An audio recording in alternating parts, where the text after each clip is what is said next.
Welcome to Burn the Rules with Chet Hirani. This podcast is for people who know leadership isn't about titles, noise, or ticking boxes. It's about how you think, how you show up, and how you perform when pressure is real. I'm Chet Hirani, and I work with leaders and high performers across business, sport, and life all over the world who want to take control of how they lead and perform. Not by copying someone else's rules, but by understanding themselves first. Every conversation here is grounded in experience, reflection, and practical insight. So if you're ready to question what leadership has been taught to be and decide what it means for you, you're in the right place.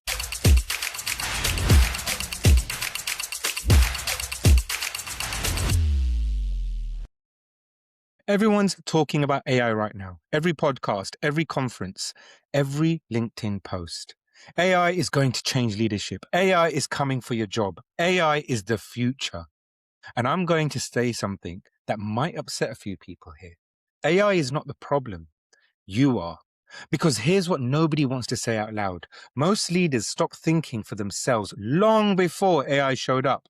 They outsourced their judgment to consultants, to committees, to best practices. They copied from whoever spoke at the last conference, to data dashboards they didn't even understand but nodded at because everyone else in the room was nodding too.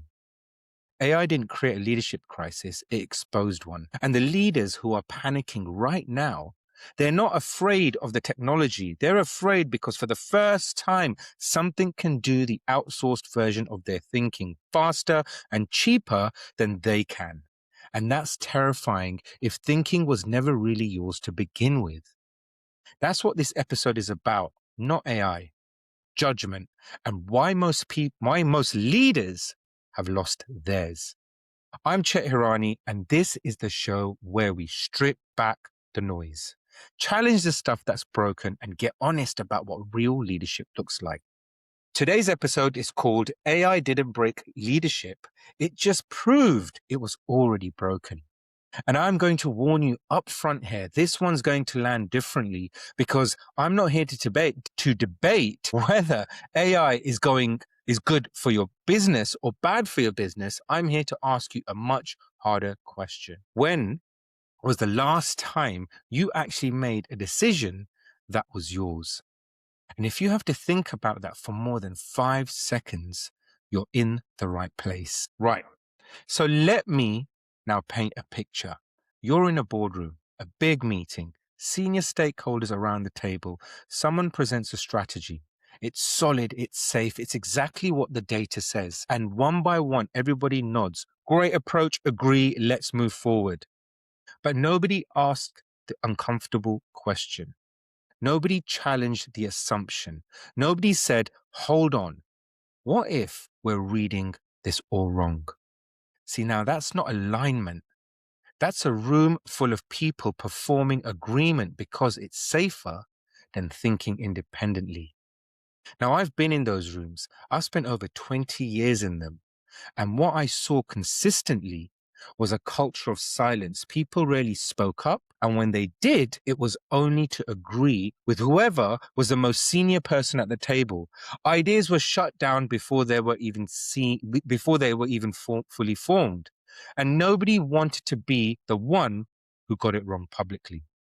Now, here's the thing that nobody's actually connecting. That's exactly what makes leaders afraid of AI. Because if your entire leadership style is built on consensus, on following what the room thinks, on waiting for data to tell you what to do, then yes, AI can do that faster and cheaper without the politics. But if you actually lead with judgment, if you can read a room, challenge an assumption, make a call that nobody else is willing to make, then AI isn't a threat. It's a tool. And there's a massive difference between using a tool and being replaced by one. Now, I want to share something that I don't often share. I was roughly about 27 years old, still early in my career, still trying to prove myself. I'd just been handed a major project, multi-million-pound budget, multiple teams across time zones, way more moving parts than I'd ever imagined before. Now, looking back, it was probably too big for me at that stage. But I wasn't going to go say no to it. And for a while, it worked. We hit milestones, things moved, but then the cracks started showing. Delays, confusion, missed handovers. It wasn't going the way I'd pictured it. And here's what I did. I blamed everyone else. The unrealistic timeline, the resource gaps, the cross-team miscommunication. I pointed fingers everywhere except at myself. I thought, it's not on me. Then, this went on for weeks until one day it hit me. Nobody else was going to own this. And if I kept outsourcing the blame, I'd never grow. So I stopped immediately and I asked myself the hard questions. What actually went well? What could I have done better? Did I empower the team or did I try to control everything? And what came up really hit hard. I wasn't delegating properly. I hadn't been clear about expectations. I was holding on to too much because I was afraid of being seen as weak or unprepared. I'd outsourced my judgment to blame, the easiest kind of thinking there is. Now, why am I telling you this? Why am I telling you this in an episode which is about AI? Because that's exactly what most leaders are doing right now. They're outsourcing their judgment to technology the same way I outsourced mine to blame. The data says it. The algorithm suggests that. The AI recommended this course of action. And nobody's asking, but what do you think? What does your experience tell you? What does your gut say when you strip away the dashboard and the deck and the noise? See, that's judgment and it can't be automated at all. Now, let me be a little bit more specific here because this isn't just about AI. AI is the latest version of a much older problem. Leaders have been outsourcing their thinking for decades, and here's how. So I call this, so let's start again from here. So number one, I call this consensus addiction. This is the boardroom disease. You don't make a decision until everyone agrees. You call it collaboration, you call it inclusive leadership. But what it actually is, it's risk avoidance because everyone agreed. Nobody's individually responsible if it goes wrong. I see this constantly. I actually see this very, very often. So a few years ago, I coached a CEO running almost like a $30 million business, and it was an AI business, who was struggling with her leadership team overall. From her perspective, the issue was a lack of respect. But when we dug in, the real problem was that nobody on the team was willing to challenge each other. They agree in the room and disagree in the corridor. That's not consensus. That's cowardness dressed up as teamwork. And no amount of AI is going to fix a team that can't have an honest conversation. Number two, I call data worship. Don't get me wrong here, data does actually matter, but there's a difference between being data informed and being data imprisoned. I've worked with leaders who won't make a single decision without a report, a forecast, and 3 levels of validation. By the time they got enough data to feel confident, the opportunity was actually pretty much gone. The markets moved, and someone with less data but more instinct was already acted on it. Here's the uncomfortable truth here. Data tells you what happened. Judgment tells you what to do about it. And if you can't tell the difference, you're not leading, you're just actually narrating. Number three, I call it best practice copying. This is the one that drives me mad. Leaders who build their entire strategy around what someone else did. Google does it this way. Apple's model says this. I read a case study that said, great, what does your situation need? What does your team need? What does your market look like? Because Google's context isn't your context. And copying someone else's homework isn't leadership. It's plagiarism with a strategy label to it. I went through this myself in around about 2019. I was tasked with integrating a newly acquired business into an existing system. Multiple countries, conflicting cultures, tight executive oversight, and my instinct. I looked at how other integrations had been done. I followed the playbook, and it didn't land well. The data was inconsistent, the customer experience was completely patchy, and the go live was absolutely messy because I'd built the approach around someone else's framework instead of reading the room, challenging assumptions early and trusting my own read of the situation. That failure taught me more about judgment than any best practice document ever could. So, if judgment can't be automated, what actually is it? And how do you build it? Now, I'm going to take you back somewhere you might not expect. And it's actually in a martial arts room. Or for some, would call it a martial arts dojo. But we didn't. It was called a martial arts room or a class. So I've been training in martial arts for years, currently a third-degree black belt, and one of the most powerful lessons I've learned about judgment didn't come in a boardroom. It came during a sparring match. Yeah, I was grading, facing an opponent who was faster, more experienced, and known for being ruthless. And in the middle of that exchange, I hesitated. I let doubt creep in. What if I make the wrong move? And in that split second, I was struck, I was hit, and I was hit hard. That moment taught me something I've never forgotten. Hesitation costs more than a wrong decision.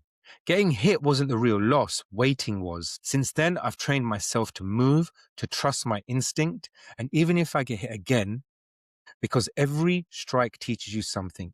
Each time you act, you get sharper, not just in technique, but in self-trust. And self-trust is the foundation of judgment.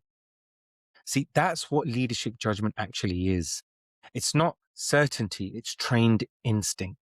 It's the ability to read a situation, weigh what you know against what you feel, and make a call, knowing you might get hit, but knowing that standing still guarantees that you actually will. AI can process information. It can identify patterns. It can optimize outcomes based on past data, but it cannot read the tension in a room. It cannot feel when a team is about to break. It cannot sense when a client is saying yes with their mouth and no with their body language. And it cannot decide when to push and when to hold. See, that's human, that's earned. And that's what separates a leader from a manager with a dashboard. So the question isn't, will AI replace me? The question is, have I built the kind of judgment that no algorithm can replicate? And if the answer makes you uncomfortable, good. That's where the actual work starts. Right.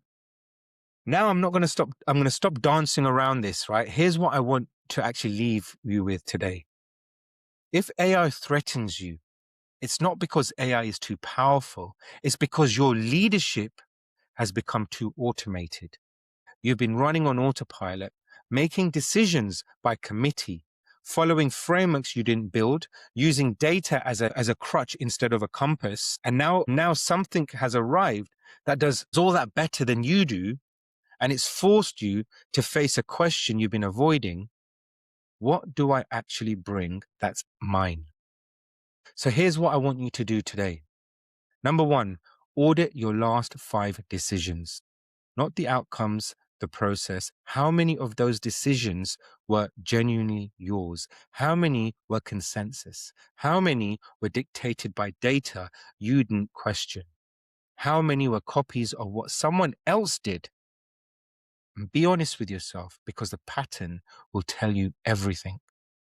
Number 2, make one decision this week without asking for permission, validation, or a committee's blessing. Use your experience, use your instinct, use your read of the room, and own whatever happens next. That's judgment. And it's the muscle. The less you use it, the weaker it's going to get.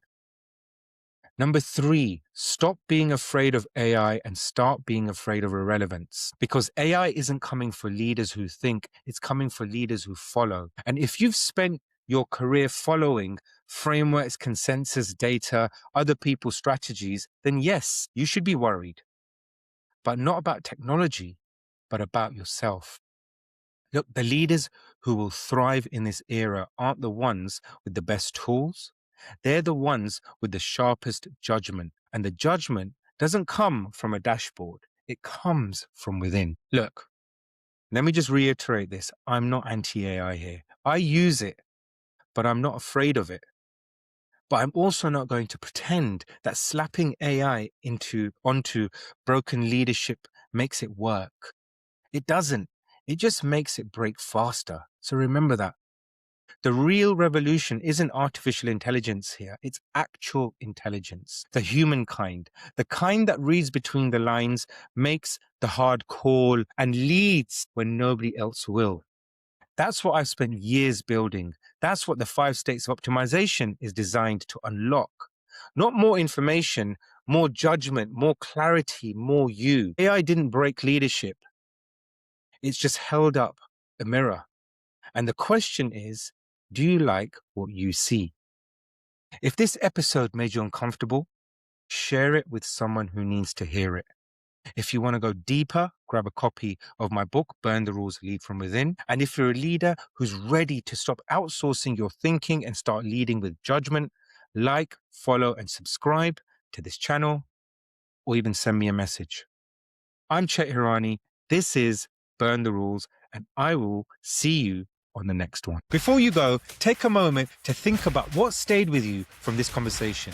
Not what sounded impressive, but what challenged how you think, decide, or lead. See, leadership isn't something you wait for. It's something you practice internally, daily, and deliberately. And remember this, you can't lead a life that matters by following rules that don't. If this episode gave you perspective, share it with someone who's ready to take more control of how they lead and perform. And subscribe wherever you listen, and keep redefining leadership on your own terms.